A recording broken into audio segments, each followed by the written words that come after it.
ಮೊದಲನೇದಾಗಿ ಅಪ್ಪು ಸರ್ನ ನೆನೆಸ್ಕೊಳ್ತಾ ಎಲ್ಲರಿಗೂ ನಮಸ್ಕಾರ. ನನ್ನ ಮುಂದೆ ದೊಡ್ಡ ದೊಡ್ಡ ವ್ಯಕ್ತಿಗಳು ಕೂತಿದ್ದಾರೆ, ಎಲ್ಲರಿಗೂ ನಮಸ್ಕಾರ. ಹಾಗೆ ಮಾಧ್ಯಮ ಮಿತ್ರರಿಗೆ ನನ್ನ ನಮಸ್ಕಾರ.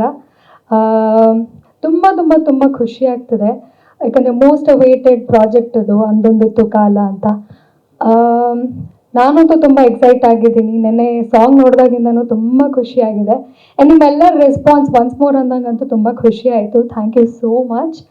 ಆ್ಯಂಡ್ ಅದ್ಭುತವಾಗಿ ಮ್ಯೂಸಿಕ್ ಮಾಡಿರೋ ನಮ್ಮ ರಾಘವೇಂದ್ರ ಸರ್ ನಿಜವಾಗ್ಲೂ ತುಂಬ ಚೆನ್ನಾಗಿದೆ. ಆ್ಯಂಡ್ ಮೊದಲನೇದಾಗಿ ನನ್ನ ಇಡೀ ಅಂದೊಂದಿತ್ತು ಕಾಲ ಟೀಮ್ಗೆ ಕಂಗ್ರ್ಯಾಚುಲೇಷನ್ಸ್ ಹೇಳಕ್ಕೆ ಇಷ್ಟಪಡ್ತೀನಿ. ಮೊದಲನೇ ಸಾಂಗ್ ಅಷ್ಟೊಂದು ಹಿಟ್ ಆಯಿತು, ಅಷ್ಟೊಂದು ಟ್ರೆಂಡಿಂಗ್ ಆಯಿತು, ವೈರಲ್ ಆಯಿತು. ತುಂಬ ಖುಷಿ ಆಯಿತು. ನಮ್ಮ ಚಿತ್ರ ನಮ್ಮ ಹೆಮ್ಮೆ ಅಂತ ಖುಷಿ ಆಯಿತು. ಇದು ಕೂಡ ಹಾಗೆ ಆಗಬೇಕು ಅನ್ನೋದು ನನ್ನ ಆಸೆ, ನಮ್ಮ ಇಡೀ ತಂಡದ ಆಸೆ. ಹಾಗೆ ಆಗುತ್ತೆ ಕೂಡ. ನಿಮ್ಮೆಲ್ಲರ ಪ್ರೀತಿ ಸಪೋರ್ಟ್ ಇದ್ದೇ ಇರತ್ತೆ, ನನಗೆ ಗೊತ್ತು. ಆ್ಯಂಡ್ ಪುಟ್ಟಾಣಿ ಮಕ್ಕಳು ಇದನ್ನು ಲಾಂಚ್ ಮಾಡಿದ್ದಾರೆ. ಆ್ಯಂಡ್ ನಂಬರ್ 1 ಸ್ಕೂಲ್ ಕೂಡ ರ್ಯಾಂಕ್ ಸ್ಟೇಟ್ಗೆ ನಂಬರ್ 1. ಸೊ ಈ ಒಂದು ಸಾಂಗು ನಿಮ್ಮೆಲ್ಲರ ಕಡೆಯಿಂದ ಬಿಡುಗಡೆ ಆಗಿದೆ. ಈ ಸಾಂಗು ಕೂಡ ನಂಬರ್ 1 ಆಗುತ್ತೆ ಅನ್ನೋದು ಒಂದು ಗ್ಯಾರಂಟಿ ಇದೆ ನಮಗೆ. So thank you so much ಎಲ್ಲ ಮಕ್ಕಳಿಗೂ. ಆ್ಯಂಡ್ ನನ್ನ ವೋಟ್ ಆಫ್ ಥ್ಯಾಂಕ್ಸ್ ಹೇಳ್ತೀನಿ ಟು ಮೈ ಹೋಲ್ ಟೀಮ್ಗೆ. ತುಂಬ ತುಂಬ ಥ್ಯಾಂಕ್ಸ್. ನನಗೆ ಒಂದು ಮೂವಿನಲ್ಲಿ ಸಣ್ಣ ಪಾತ್ರ ಆಗಿದ್ರು ಅದೊಂದು ತುಂಬ ಒಂದು ಸ್ಯಾಟಿಸ್ಫ್ಯಾಕ್ಷನ್ ಕೊಟ್ಟಿರುವಂಥ ಪಾತ್ರ ನನಗೆ. ಆ್ಯಂಡ್ ವಿನಯ್ ಸರ್ ಜೊತೆ ಆ್ಯಕ್ಟ್ ಮಾಡಿದ್ದು it's a great big thing ನನಗೆ. ತುಂಬ ಖುಷಿ ಆಯಿತು ಅವ್ರ ಜೊತೆ ಆ್ಯಕ್ಟ್ ಮಾಡೋದಕ್ಕೆ. ತುಂಬ ವೆರಿ ಕಂಫರ್ಟಬಲ್ ಫೀಲ್ ಮಾಡಿಸಿದ್ದಾರೆ ಹೋಲ್ ಸೆಟ್ಟಲ್ಲಿ. ಅದೊಂದು ತುಂಬ ಖುಷಿ ಆಯಿತು sir. Thank you so much. And thank you Keerthi sir ಈ ಒಂದು ಅವಕಾಶಕ್ಕೆ.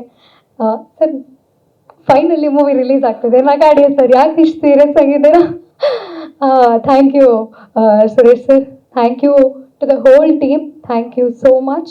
ಆ್ಯಂಡ್ ಈ ನಮ್ಮ ಕನ್ನಡ ಸಿನಿಮಾಗಳನ್ನ ಇಷ್ಟೊಂದು ಪ್ರೀತಿ ಪ್ರೋತ್ಸಾಹದಿಂದ ಸತತವಾಗಿ ನಿಮ್ಮೆಲ್ಲರೂ ಸಪೋರ್ಟ್ ಇದೆ ನಮ್ಮ ಮಾಧ್ಯಮ ಮಿತ್ರರದ್ದು. ಸೊ ಈ ಚಿತ್ರಕ್ಕೂ ಕೂಡ ನಿಮ್ಮೆಲ್ಲರೂ ಸಪೋರ್ಟ್ ಇರುತ್ತೆ ಅಂತ ಅಂದ್ಕೊಳ್ತೀನಿ. And thank you. ಈ ಸಾಂಗ್ ಕೂಡ ಹಿಟ್ ಆಗಲಿ ಅಂತ ಬಯಸ್ತೀನಿ. Thank you sir. ಸಾರಿ,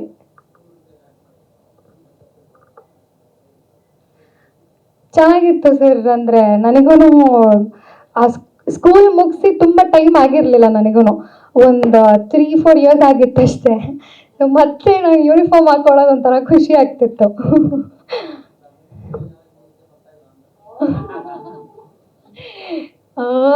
ಇಲ್ಲ, ನಾನು ತುಂಬ ಒಬಿಡಿಯಂಟ್ ಸ್ಟೂಡೆಂಟ್. ಅದ್ರ ಬಗ್ಗೆ ಎಲ್ಲ ಕಾನ್ಸಂಟ್ರೇಟೇ ಮಾಡೋಕ್ಕೆ ಹೋಗಿಲ್ಲ ನಾನು.